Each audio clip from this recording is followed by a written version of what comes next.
Assalamualaikum warahmatullahi wabarakatuh. Pada kesempatan kali ini saya akan membahas perihal perseteruan atau perdebatan antara Ustadz Sani Uye dengan Ustadz Zainal Abidin perihal imsak. Dalam satu kesempatan, Ustadz Zainal Abidin menyatakan bahwa imsak yang menjadi sebuah tradisi di Indonesia itu dinyatakan bid'ah dengan membawa pendapat Imam Ibnu Hajar Al-Asqalani. Kemudian statement daripada Ustadz Zainal Abidin ini dibantah oleh Ustadz Sani Uye yang menyatakan bahwa Ustadz Zainal Abidin telah berbohong atas nama Imam Ibnu Hajar Al-Asqalani yang membid'ahkan masalah imsak tadi. Sebetulnya permasalahan ini bisa kita selesaikan kalau kita mengembalikan suatu perselisihan kepada Al-Quran dan Sunnah. Sebagaimana Al-Quran menyatakan, فَإِن تَنَازَعْتُمْ فِي شَيْءٍ فَرُدُّوهُ إِلَى اللَّهِ وَالرَّسُولِ. Jadi apabila kalau kamu itu berselisih paham atau berselisih pendapat, maka hendaklah dikembalikan kepada Allah dan Rasulnya.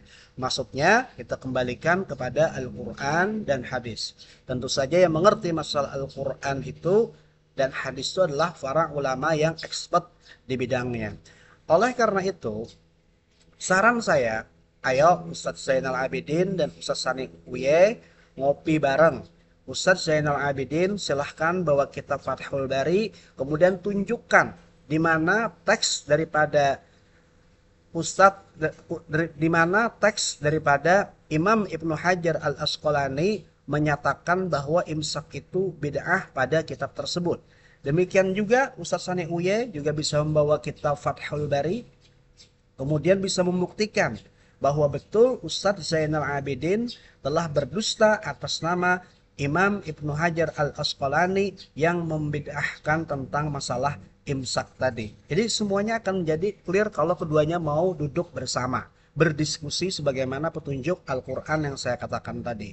Kemudian kita sebagai netizen itu harusnya bisa bersikap adil, bukan karena kebencian kita terhadap salah satu daripada dua ustadz ini, kita kekeh dengan pendapat salah satu dari keduanya hanya karena masalah ketidaksukaan ataupun kebencian. Tapi hendaknya kita sebagai seorang muslim berpihak pada kebenaran. Al-Quran menyatakan, وَلَا يَجْرِمَنَّكُمْ شَنَآنُ قَوْمٍ عَلَىٰ أَلَّا تَعْدِلُوا اعْدِلُوا هُوَ أَقْرَبُ لِلتَّقْوَىٰ. Dan janganlah kebencian kamu kepada suatu kaum sehingga kamu itu berbuat tidak adil. Kata Allah, berbuatlah kamu adil karena adil itu dekat dengan takwa. Jadi kita harus fair. Kita berpihak kepada kebenaran bukan kepada orangnya. Bahwa bersikap adil itu merupakan salah satu parameter ketakwaan kita kepada Allah. Kalau kita sudah tidak bisa berbuat adil, maka perlu kita pertanyakan apakah betul kita sebagai orang bertakwa atau tidak. Kemudian ada juga yang menanggapi bahwa ini Ustadz Zainal Abidin kan Ustadz besar, ulama besar dari kalangan mereka. Nggak pantas lah berdebat sama Sani Uye yang cuman lulusan pesantren lokal di Indonesia. Sebetulnya menurut saya juga itu tidak pantas atau tidak pas. Karena innallaha la yuhibbu kulla mukhtalin fakhur. Karena sesungguhnya Allah tidak menyukai orang yang berbangga-bangga dan sombong. Jadi jangan ada perasaan sombong dari salah satu pihak karena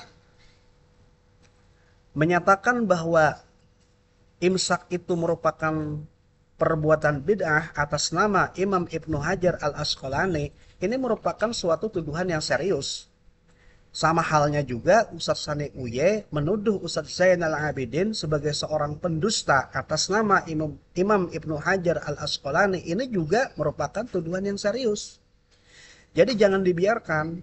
Kalau semisal itu dibiarkan, maka seakan-akan ini akan menjadi sebuah kebenaran. Kalau ini dibiarkan, tidak dikonter oleh Ustadz Zainal Abidin dan para pengikutnya.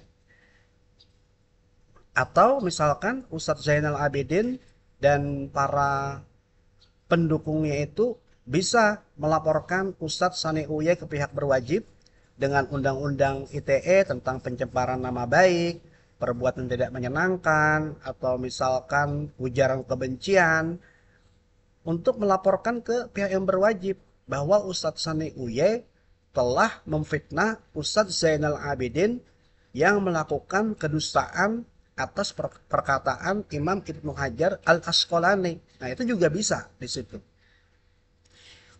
Dan kalau misalkan menyatakan Ustadz Sani Uye itu cuma lulusan pesantren lokal di Indonesia, dia bukan siapa-siapa. Namun faktanya kalau kita melihat dari video-video beliau, beliau kalau misalkan membuat konten itu selalu membacakan kitab-kitab para ulama. Beliau bahkan menyebut apa nama kitabnya, kemudian pengarangnya siapa, ada di juz berapa, kemudian di halaman berapa, bahkan beliau tampilkan teksnya. Yang ilmiah seharusnya ya seperti itu. Sehingga apa yang menjadi statement beliau itu betul-betul bisa kita koreksi secara objektif. Jadi kitabnya, teks daripada kitabnya ditampilkan di layar sehingga kita bisa menilai apakah Ustaz Sani Uya itu berdosa atau tidak, atau mungkin cara bacanya bisa kita koreksi, bisa kita nilai nah sorobnya benar apa tidak. Ya seharusnya teman-teman dari pihak sebelah itu bisa seperti Sani Uya berpendapat masalah agama, kitabnya itu dibuka, kemudian sebut nama kitabnya, halaman berapa, juz berapa, ya itulah seorang mubalik, seorang dai. Kalau seperti saya ini kan bukan ustadz, tidak pernah sekolah di Madinah atau Mekah, ya hanya sebagai youtuber saja. Kalau tidak bisa seperti itu ya mungkin levelnya level youtuber.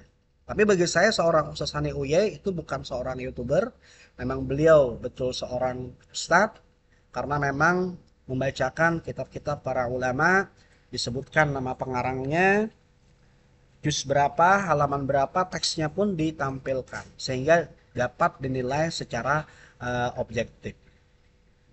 Ya, mungkin itu yang dapat saya sampaikan, saran yang bisa saya sampaikan kepada Ustadz Sani Uye dan Ustadz Zainal Abidin. Demikian, Assalamualaikum warahmatullahi wabarakatuh.